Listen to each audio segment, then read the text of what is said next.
एक बार की बात है, हीरा अपने दोस्त के साथ देर रात घर लौट रहा होता है। तभी रास्ते में एक बरगद का पेड़ आता है। उस पेड़ के नीचे एक 100 रुपए का नोट पड़ा होता है। उसे देखकर हीरा खुश हो जाता है। अरे वाह वाह वाह, आज तो लॉटरी लग गई। रामू भाई वो देखो 100 रुपए का नोट। फिर हीरा वो पैसे उठा लेता है। तभी उन्हें पेड़ में से अजीब सी आवाज आती है। फिर वो जैसे ही ऊपर की ओर देखता है तो उन्हें पेड़ पर एक 2000 का नोट लगा हुआ दिखाई देता है। अरे रामू वो देख, इस पेड़ पर तो 2000 का नोट लगा हुआ है। मुझे तो यकीन ही नहीं होता भाई। भाई क्या पता ये पेड़ सच में पैसे देने वाला पेड़ हो। एक काम करो, तुम जल्दी से पेड़ पर चढ़ जाओ और वो नोट तोड़ कर ले आओ। फिर वो 2000 का नोट तोड़ने के लिए पेड़ पर चढ़ जाता है और कुछ ही देर में वो नोट तोड़ लेता है। रामू भाई ये नोट तो बिल्कुल असली है।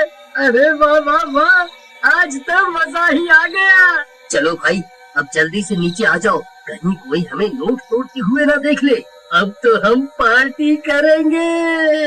अरे हीरा भाई कहाँ रह गए? जल्दी नीचे आओ, कोई हमें देख ना ले। अरे हीरा भाई कहाँ रह गए? नीचे क्यों नहीं उतर रहे? कहीं तुम अकेले ही इन 2000 रुपयों को हजम तो नहीं करना चाहते भाई? तभी हीरा की चीखने की आवाज आती है। अरे क्या हुआ भाई, सब ठीक तो है? अरे यार क्या करूं, ये तो दिखाई भी नहीं दे रहा। अरे भाई तुम ठीक तो हो? क्या करूं? हाँ, मुझे ही ऊपर जाकर देखना होगा ये आखिर माजरा क्या है। फिर रामू भी पेड़ पर चढ़ने लगता है। तभी पेड़ से किसी के गुर्राने की आवाज आती है। रामू वहीं रुक जाता है। आई मम्मी, ये कैसी आवाज है?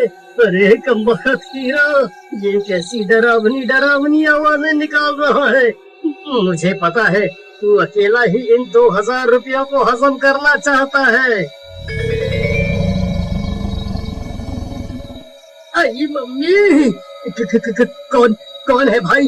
अरे हीरा तेरा नाश मिटे कमबख्त, तुझे क्या लगता है तू मुझे यूं डरा कर 2000 रुपए हजम कर जाएगा?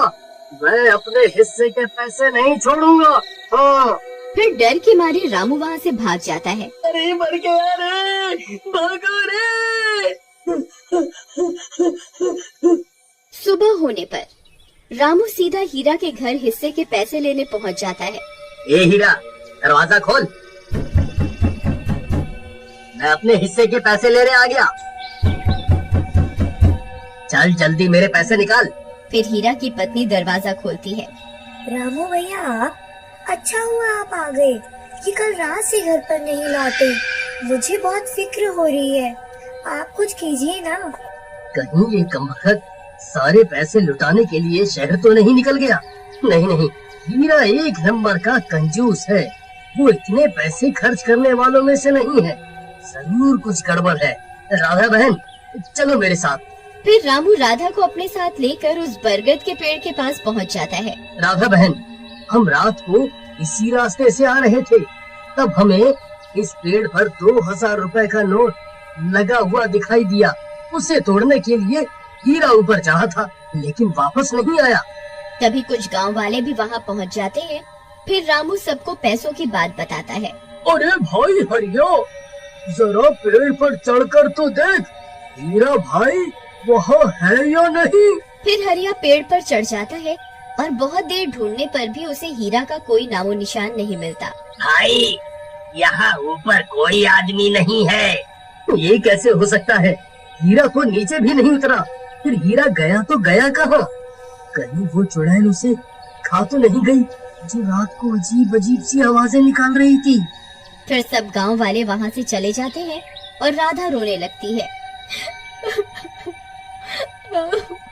जी आप कहाँ चले गए जी? अब मैं आपको कहाँ ढूंढूं? तुम रो नहीं बहन, हीरा जरूर मिल जाएगा। हम रात होने पर यहाँ दोबारा आएंगे। फिर वे दोनों भी वहाँ से चले जाते हैं।